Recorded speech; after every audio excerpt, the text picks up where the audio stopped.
In this video, I'm going to be filming my first time ever going to Disney World. Basically, I'm just going to show you around of what I did that day and talk about it. So, let's get right into it. The first section of the park we headed to was Frontierland, and we went on the Big Thunder Mountain Railroad ride. Really long name, but... And honestly, there really wasn't much to say about this ride. It was pretty fun, standard roller coaster. The scenery was pretty cool, but I had a fun time on this ride.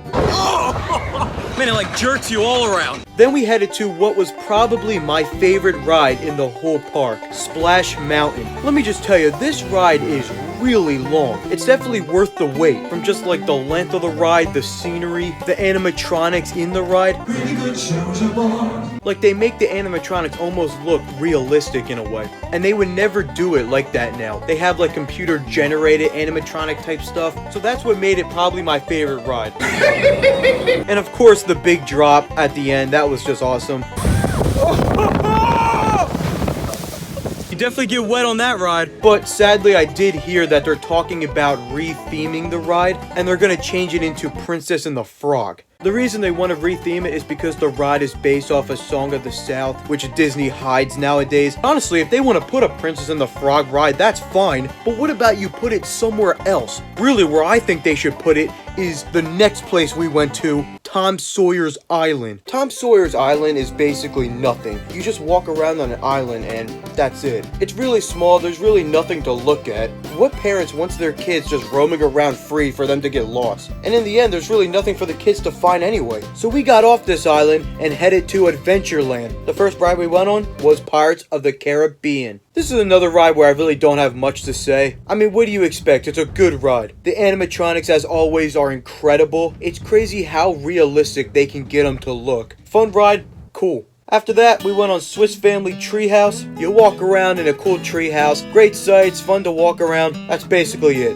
When we were done with that, we went on the next big ride, Jungle Cruise. You sit on this boat and they pretty much just take you through the jungle while someone's on the boat talking about all the stuff that's going on. You see a bunch of fake animals. They had like elephants, monkeys. You got to see some of the tribe people. I have to say though, some of the jokes they tell on this thing are just terrible. Those lions who are watching over that sleeping zebra.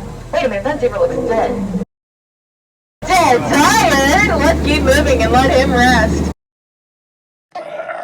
Yeah, alright, I know it's meant for kids, but there was kids on the boat and they weren't even laughing at it. I liked it a lot, but we had to move on to the next place, Liberty Square. I mean, really, there's nothing to do in Liberty Square. There's this boat that's not even worth talking about, and the only other good thing was Haunted Mansion. So, we went on that. This one was also one of my favorites. You walk in, the room starts going down, the pictures get big, and then you just sit in these seats and they take you around the house. They had really good effects in this ride. I think at this point it's just expected from Disney. All their rides had really good animatronics and special effects and stuff like that. And I liked how it had you go through the house while you're in this seat. It was just a cool idea. That was definitely a good one. And that was that. So then we moved on to Fantasyland. We went from Haunted Mansion to It's a Small World. Okay, now let me just say something about this ride. I did like it overall. They had a lot of moving animatronics. Each section of the ride was a different country, so that was cool. But man, does that song get annoying.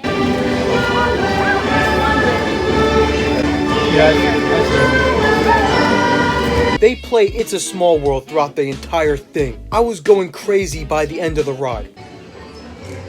But man, they gotta get some new tunes. It's a Small World. It's getting pretty old.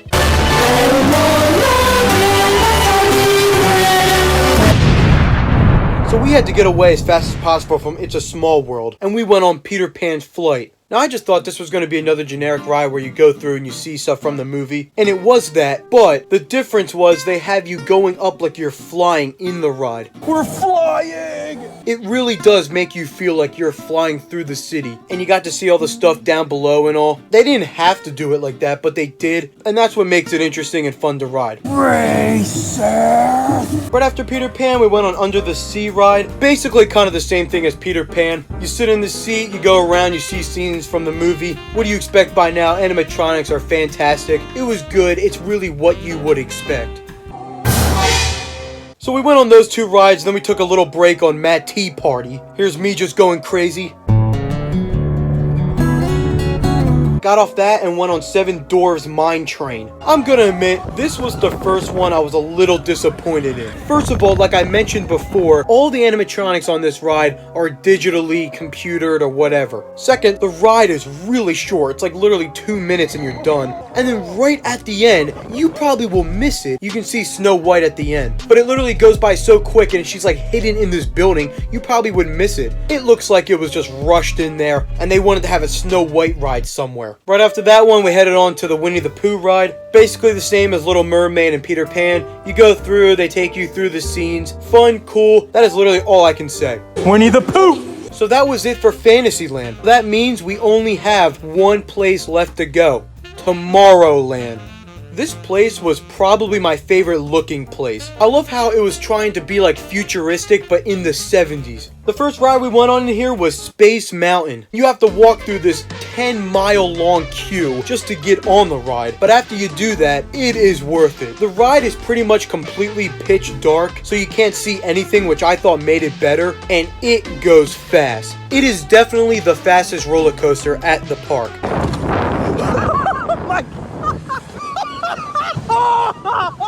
And I think what makes it better is the fact that you can't see anything. If you could see the track, I feel like it takes away from the idea of it. But Space Mountain in the end was a great ride. Probably my second or third favorite. It's up there for sure. Then we went on the People Mover. This one's simple. You just sit on this thing and you go above the park and they take you around Tomorrowland. There's this one cool part where you get to see Epcot's original plan and idea. There's like a 3D model. Also, they actually take you through Space Mountain, which I thought was a cool idea too. Really nothing else to it. You just get a good view of the park. That's about it. After that, we tried to go on Carousel Progress, but it broke. It literally just broke, so we couldn't do that. Because that didn't work, we had time for one more ride, and we went on Tomorrowland Speedway. This thing has been here since Disney World opened, so that's kind of cool that it's still there. And really, what do you expect? It's a racetrack. You go around, you race. Really hard to steer, though. It's definitely not like a regular car. But that's what made it fun. And that is it of my trip to Disney World. We headed on back on this boat and it was a fun time. Thanks for watching and I'm out.